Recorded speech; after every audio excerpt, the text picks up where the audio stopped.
¿Por qué a la democracia le es tan importante el juez?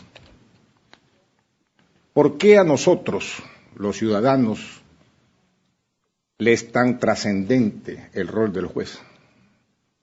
¿Por qué al poder le apetece tanto el juez?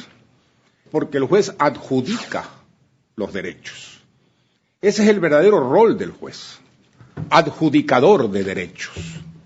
Por eso los jueces se convierten en tan necesarios para los ciudadanos como tan indispensables para el poder, dependiendo de la vocación de ese poder. Si es vocación democrática, a fortalecer el poder judicial. Si es vocación totalitaria, a desaparecer al poder judicial. El actual totalitarismo concentrado en el socialismo del siglo XXI no cree en la doctrina de la separación de poderes. El presidente de la República del Ecuador sí lo dijo, y dijo que él era el jefe de Estado, y que Estado comprendía las 3 funciones del Estado, aumentó 2 más y quizás una sexta. Es la construcción de la sociedad o del Estado totalitario. El Estado totalitario no cree en las personas, no cree en la individualidad del ser humano, no cree en la sociedad civil, solo cree en el Estado. Si comparamos la sociedad del régimen nacional socialista, la sociedad italiana de esa época, la sociedad franquista, todas son esencialmente iguales. ¿Por qué? Ignoran al ser humano, ignoran los derechos y solo creen en el Estado. De aquí se vuelve una necesidad que el Poder Judicial, mal llamado Poder Judicial en Ecuador, ese juez pase a depender del Ejecutivo. Antiguamente, en el siglo XVII, los príncipes mandaban a sus delegados a las cortes para que le controlen determinados asuntos de Estado. Actualmente en el Ecuador, los delegados del Ministerio de Justicia, del Ejecutivo, asisten a todas las audiencias públicas en que tenga interés el gobierno. Y asisten no como meros espectadores, asisten como intimidadores para que se cumplan las sentencias que por algo se llaman ejemplares, sentencias preconcebidas que deben dictarse. Es el caso de Diario El Universo. En el Diario El Universo, el querellante, como persona de derecho privado, fue el presidente Correa.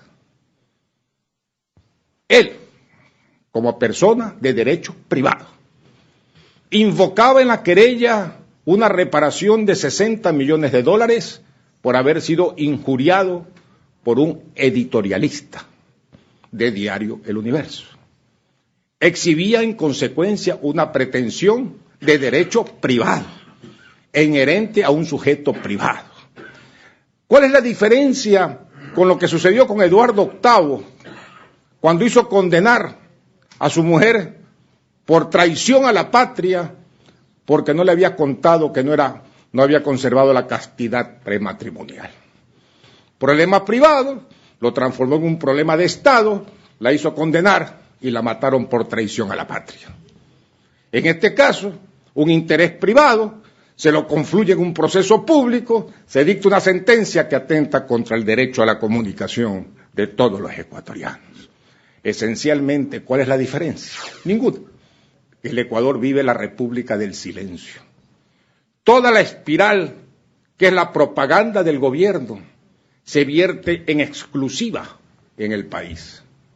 Y la espiral de los ciudadanos, de la sociedad civil, de la oposición, de la crítica, de la visión plural de nuestra sociedad, no se transmite. Y por eso solamente se escucha una voz, una verdad, una crítica, y cuando se quiere a los opositores, la difamación, la injuria, la calumnia. Eso no se puede judicializar por parte de nadie. porque no tenemos jueces independientes.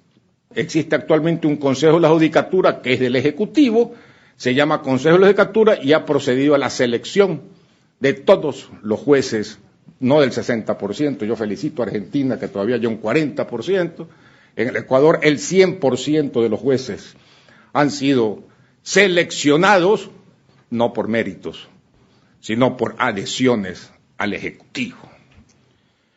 En consecuencia, ahora la pregunta es, ¿esto se quedó solamente en los grandes juicios que le interesa al poder? No, señores. Como era normal, fue degenerando y ha degenerado. Ahora, cualquier ser humano con influencias políticas puede manejar a su antojo cualquier juicio por un pagaré o por cualquier juicio por una querella penal. Basta que sea con ascendencia política relativa. Esto es mando medio para que el juez se sienta acoquinado para poder enderezar las sentencias y no perder su puesto, ni las prebendas, ni el posible ascenso. No se olviden y no nos olvidemos que el crimen de lesa majestad comenzó siendo un crimen contra el Estado. Ese crimen de lesa majestad luego se transformó en crimen de lesa humanidad después de la Segunda Guerra Mundial para juzgar a los infractores contra la humanidad.